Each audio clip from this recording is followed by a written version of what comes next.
Marie Delphine McCarthy, more commonly known as Madame LaLaurie, was born on March 19th in 1787 in New Orleans, part of the Spanish Louisiana at the time. She emerged as a prominent socialite in New Orleans, especially noted for her affluence and connections with the city's European Creole community. Madame Delphine LaLaurie was initially well regarded with her peers as a prominent, affluent member of New Orleans high society. Her marriages and social connections placed her in a position of considerable influence within the European Creole community. She was seen as a charming and polite hostess who held grand soirees and was active in her social circles. From a young age, Delphine was surrounded by a family of influence. Her uncle, Esteban Rodriguez Moreau, served as the governor for the Spanish American province of Louisiana and Florida, while her cousin became the mayor of New Orleans. Delphine married 3 times. After Delphine LaLaurie married her third husband, Louis LaLaurie, and moved into his estate on Royal Street, she immediately took control of a large number of slaves used as servants. Delphine was a well-known sadist, but the mistreatment of enslaved workers by the wealthy and socially connected was not a matter for the police at the time. Madame LaLaurie was first investigated in 1828 for the cruelty towards enslaved people. Though court records related to this investigation have not been found, there was documentation that Madame LaLaurie paid for legal services and sold a number of enslaved people following the investigation. It was within this lavish mansion that we found the true horror of her legacy.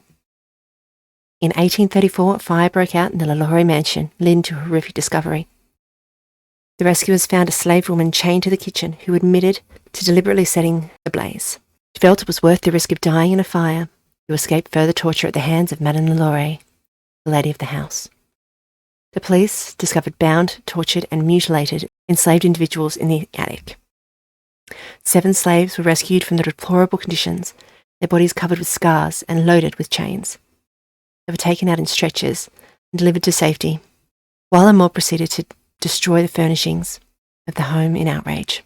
The more sensationalised of the LaLaurie victims had these poor people horribly mutilated, with some suspended by their neck and their extremities stretched and torn. One woman was discovered with her bones twisted and broken in order to fit herself inside a tiny metal cage meant for dogs. At the time of discovery, the woman was still alive. After Madame LaLaurie's mansion caught fire and the people of New Orleans rushed to save the slaves who were trapped inside, they found some truly disturbing human experiments locked in the attic. According to the book Journey into the Darkness, Ghosts of Vampires of New Orleans, a victim obviously had her arms amputated and her skin peeled off in a circular pattern, making her look like a human caterpillar. One of the sickest forms LaLaurie committed was allegedly chaining a woman up, cutting her stomach open, and then wrapping their intestines around their waist. Many skulls were found with holes drilled in them, and in one case the slave was still alive with a maggot-filled hole in his head. Even more horrifying, it was said that one man was found with a hole drilled into his head and a stick protruding out of it that had been used to stir his brains. Some scholars have theorized that as much as LaLaurie felt a smouldering disdain for her female slaves, she absolutely hated the men whom she'd enslaved. When the bodies of the slaves were removed from the attic, it was noted that the men had their fingernails, eyes, and genitals removed. Most of the men were already deceased, but those who were still alive begged to be put out of their misery. All had been tortured unimaginably. Entrails ripped out, mouths sewn shut, eyes poked out, hands sewn to different parts of their body, private parts cut off. The ones who still survived begged to be killed. Body parts and human heads were strewn around the attic and piled up on the shelves. Days after the fire, it was reported that one of the slaves, who had been removed from the residence, did not survive, and that bones were being excavated from the LaLaurie's courtyard. It was documented that one set of bones were those of a young slave girl that Madame Delphine had chased straight out of the window, allowing the young girl to fall to her death and then buried her on the property. There are opposing thoughts printed, as well as discrediting the death and the bones.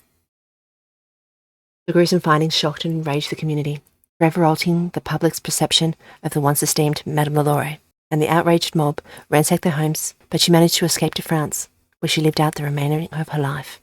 In recent years, the house underwent a massive remodel, and the new owners found a graveyard in the back of the house hidden beneath the wooden flooring, which they believed was Madame LaLaurie's private graveyard. Madame LaLaurie's atrocities have cemented her legacy as one of New Orleans' most infamous figures. Her mansion remains a significant landmark associated with hauntings and unspeakable cruelty.